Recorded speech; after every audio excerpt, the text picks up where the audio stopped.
welcome again to another program of Searching for Answers. We're very pleased that you have joined us, and we hope you are enjoying going through the book of Acts as much as we are. Tonight, you'll notice we have a large contingent of scholars. So I plan to learn a lot, and I'm going to share what they say with you. So, on my right, Richard Rice, Loma Linda University. And John Jones, La Sierra. Gerald Winslow, Loma Linda University. John Brunt, the Azure Hills Church. Ivan Blazin, Loma Linda University. and my name is Carolyn Thompson, and I would ask you to get your Bibles and open it to the book of Acts. And now we realize that Luke is going along with Paul, plus others. And I just wondered, since Luke was a physician, if maybe Paul was counting on Luke to help him if he had certain aches and pains. All right, let's start off with Rick Rice. Rick, would you start reading, I believe it's chapter 22. Right at the beginning? At the book of Acts. This is a wonderful passage. It's Paul speaking, so I'll do my best to be oratorical here. Brothers and fathers, listen to the defense that I now make before you. When they heard him addressing them in Hebrew, they became even more quiet. Then he said, I am a Jew, born in Tarsus in Cilicia, but brought up in this city at the feet of Gamaliel, educated strictly according to our ancestral law, being zealous for God just as all of you are today. I persecuted this way up to the point of death by binding both men and women and putting them in prison, as the high priest and the whole council of elders can testify about me.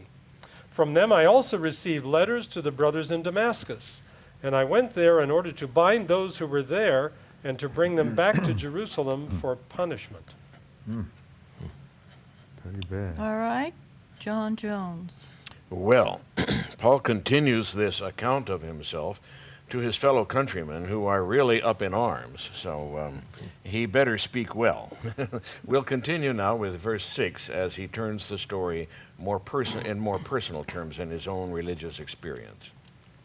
While I was on my way and approaching Damascus about noon, a great light from heaven suddenly shone about me, and I fell to the ground and heard a voice saying to me, Saul, Saul, why are you persecuting me? And I answered, who are you, Lord? We need to understand that would be the equivalent of who are you, sir? Yeah. He said to me, I'm Jesus of Nazareth, whom you are persecuting. Now, those who were with me saw the light, but did not hear the voice of the one who was speaking to me. And I asked, what am I to do, Lord?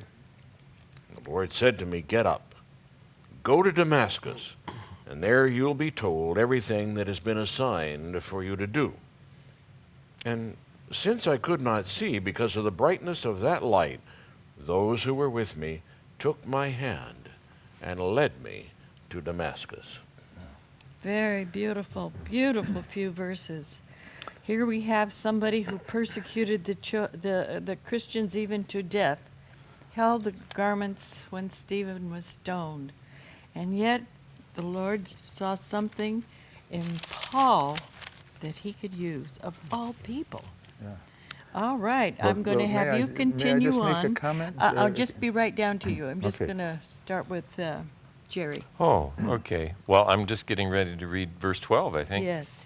I want to hear from these scholars, but maybe in just a minute, because John said earlier that Paul better speak well because people were upset with him. Maybe our viewers will be curious about why were they upset, and that's probably a little bit of a review. But I'll read on, and then we'll come back to that question. Verse 12. A certain Ananias, who was a devout man according to the law and well spoken of by all the Jews living there, came to me. And standing beside me, he said, Brother Saul, regain your sight.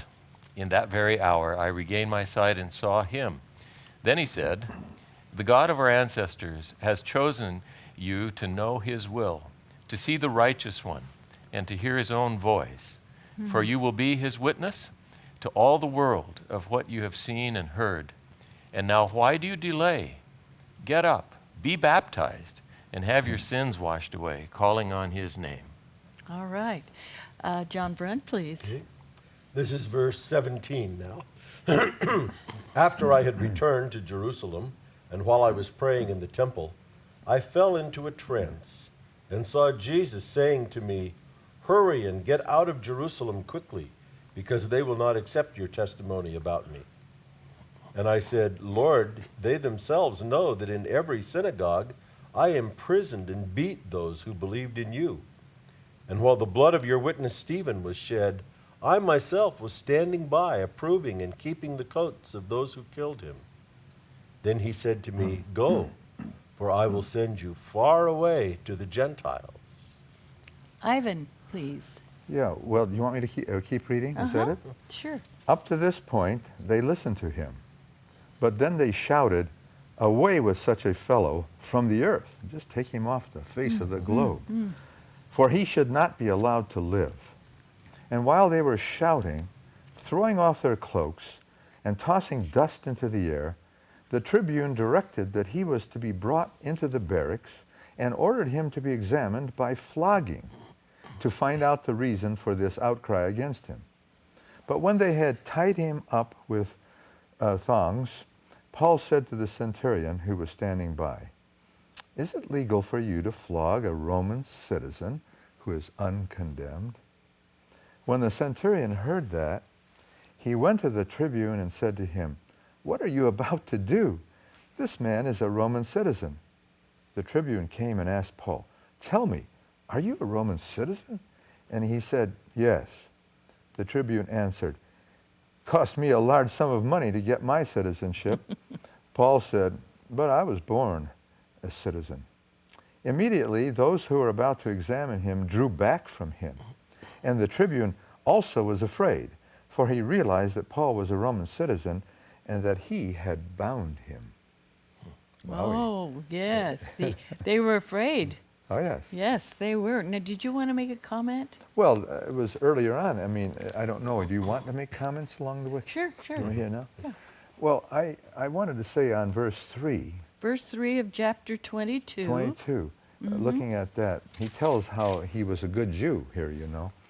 But he says he was educated in Jerusalem at the feet of Gamaliel and educated strictly. Now, that's kind of a strange idea, because Gamaliel was one of the liberal Jews. There was Hillel, Hillel and Shammai, the liberal and conservative.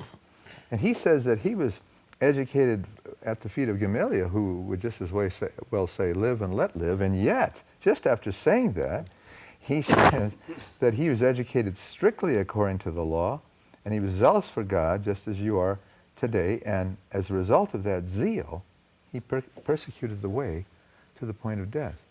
And of course, we recognize that term, the way, don't we? We've had it several times in our study in the book of Acts. And the way was evidently a group of brethren who were believers. I don't know how organized they were, but I know we've come across the way. And Carolyn, isn't it interesting, though, that being educated according to the law and persecution go hand in hand? You would think that that wouldn't go together. If you're educated according to the law, you wouldn't be a persecutor, but that's precisely why he is a persecutor, because he felt that these Christians, the way, as you mentioned them, were out of harmony in some ways with the law. yes. So it's a matter of strictness of law keeping. Well, I think that the enemy of us all, with this comparatively new group of Christians, we see the enemy of us all. He could not get Christ to sin. And so he was going to do everything he could to undermine the people who believed in Jesus. And John Brunt, I would like to have you continue on with that thought. And why do you think there was so much problem with the Jews who were overzealous and those who were not so zealous? Let me jump in here as John begins here, just for a quick moment, in response to Ivan's query, Sure. which is a really fascinating one. It's really interesting.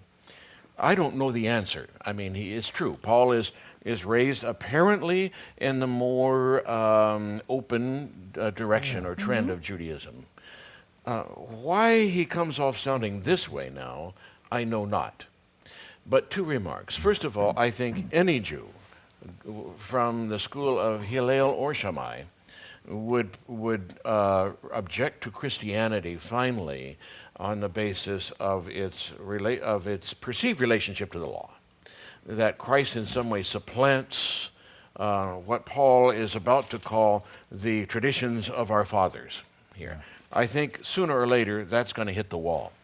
But more to the point here, as Paul is in his opening sentences or two, he, I think, knows his audience well and probably has a deliberate reason for spinning his life story in the conservative direction in order to, he knows that sooner or later, everybody he talks to is going to start yelling back at him. He would like to postpone that moment as far as he can, I think.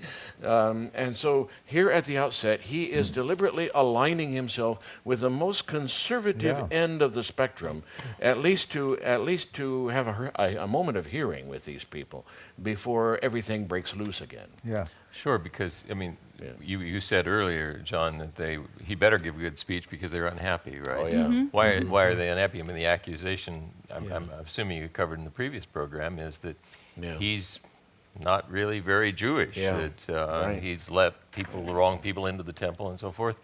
So I suppose he has to establish the fact. His bona fides, his street cred. Well, I think in support of your point, Jerry, it's interesting where they stop listening and start shouting. And it's precisely when he says that he received the message there in verse 21, go, for I will send you far away to the Gentiles. So as soon as he talks about his mission beyond his own community to the larger world and appealing to the Gentiles, that's when everything breaks loose.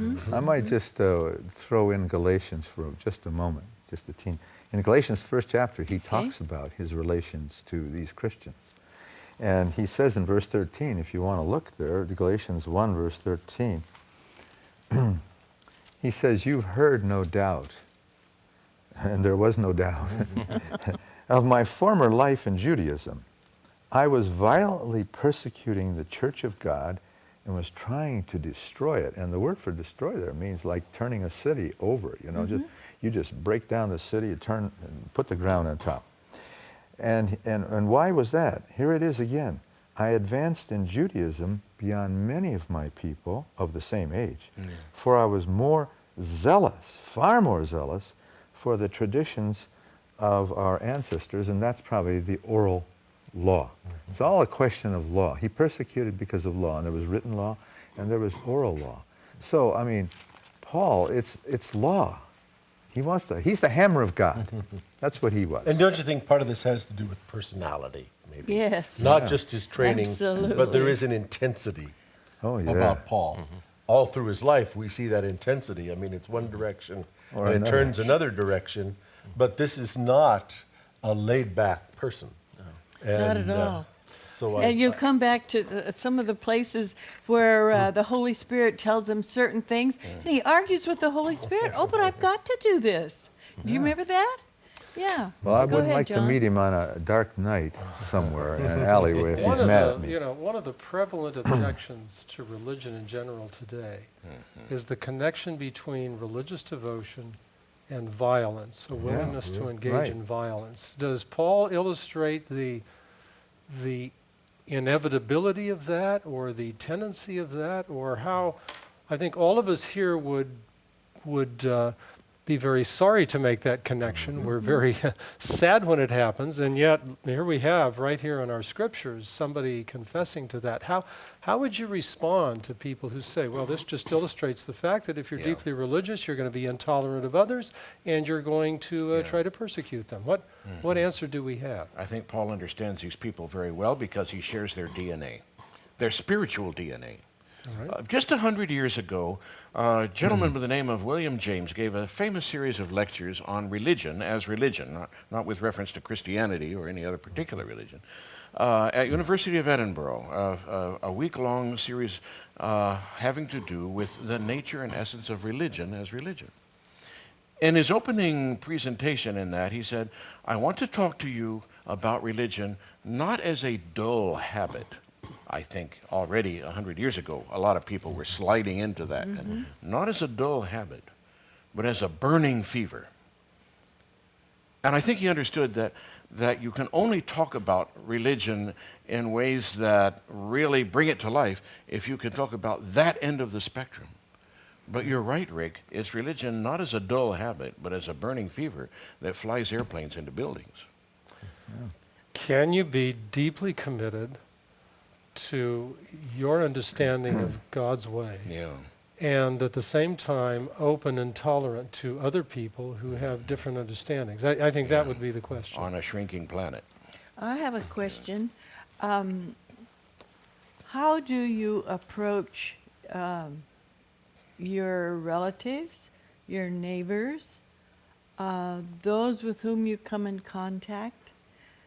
How can you say something so that they won't be turned off and think you're going to be preaching a sermon? Because people don't want to hear it.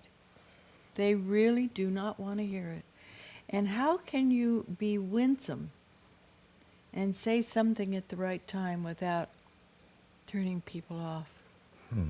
Well, I think one of the things Paul's trying to do in this passage is to create some common ground, some identity with them. He wants to remind them he's had those, he shares their spiritual DNA. That's part of what he's saying. I think generally that's probably a good strategy so that we have some common ground. Does it always work out? Maybe not always. But, you know, in answer to the question that's been raised here about persecution, violence, and whether that's fostered by religion, Paul admits that it was that way for him earlier in his life, but is there evidence that after he followed the way of Jesus, after he repented and was baptized, is there evidence then that he wants to go back and persecute people because they don't follow the way? Yeah. And that's the real test. Well, As far as I know, there's no evidence that he wants to go persecuting people after he becomes. In fact, quite the contrary. In 1 Corinthians, he talks about his strategy of becoming all things to all people. He tries to find common ground with Jews. He tries to find common ground with Gentiles. Very different kind of picture. And yet in Galatians, in Galatians, he can say, if someone preaches a gospel different than the one I'm preaching, let him be anathema.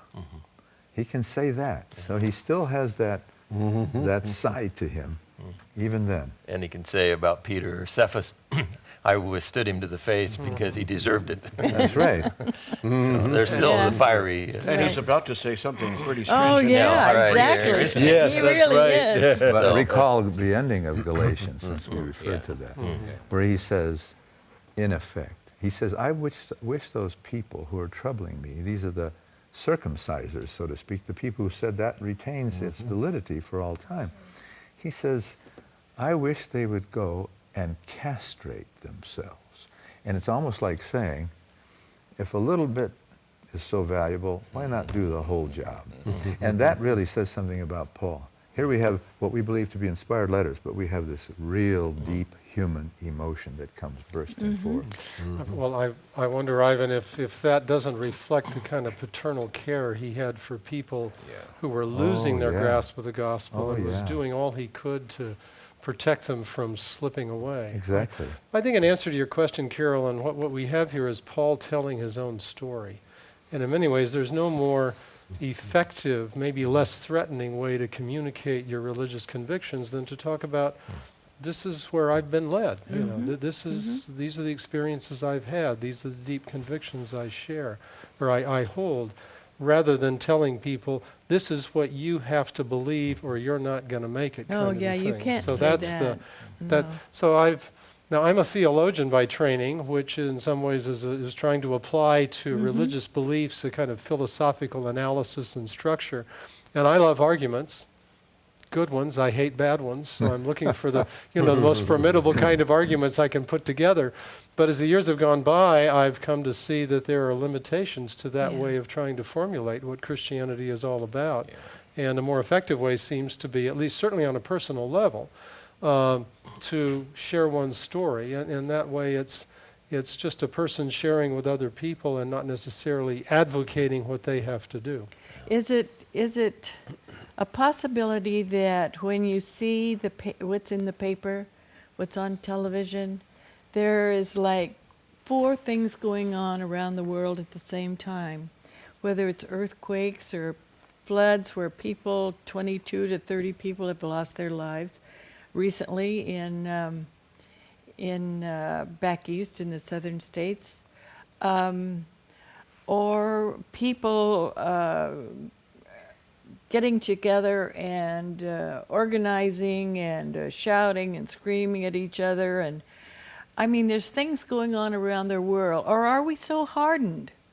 Are we so used to this that we realize that maybe we're letting this all go by without sharing what's going on? And do you think it's all right to mention some of these things? I know when I talk about my Catholic friend at the beauty parlor, and she thinks Jesus is coming. But how many people do you know, when you speak to them about certain things that are happening, that even want to discuss it? Yeah. They just don't want to talk about it. Well, Rick made, I think, a wonderful point about sharing your story, which it's hard to argue with the story. I think that's the benefit of what you're saying. And when you think about the opportunity that we have to share stories with people, as you mentioned, in the beauty parlor or wherever, it seems to me that the ability to say, this is what it's done for me, is very powerful. That's good. Say more about that. Well, that's really we all good. have story. Everybody here has a story, and mine isn't particularly dramatic. I didn't get struck blind or anything. But I think we've all seen where we could have been or where we were, and where the gospel brings us. And it does bring us to a place of hope. I think it brings us to a place of healing. And however we share that story in our own lives, I don't have time tonight to tell mine, Carolyn. On another program, I will. But all of us, I think, have seen that happening in our own lives. And it's hard to argue with that. You can argue about differences of belief.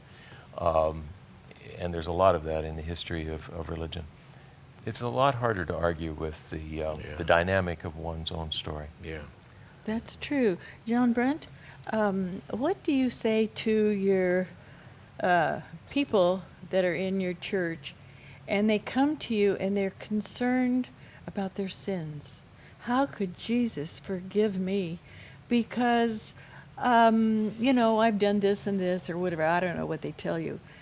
But I think that as the end approaches, I'm more concerned about myself. Well, I think one of the hardest things for people to grasp is the message of grace that we hear from Paul in the New Testament, that we are forgiven completely by God's grace, apart from anything that we do to earn it. And you just can't tell the gospel story too many times.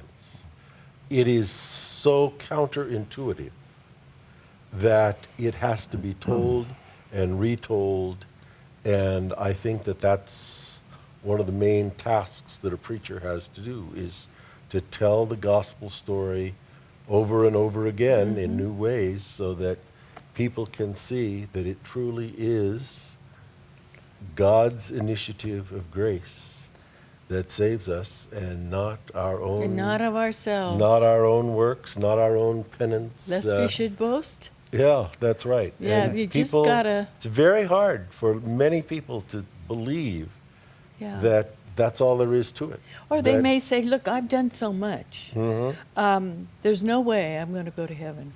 So I'm going to just enjoy the pleasures of this life.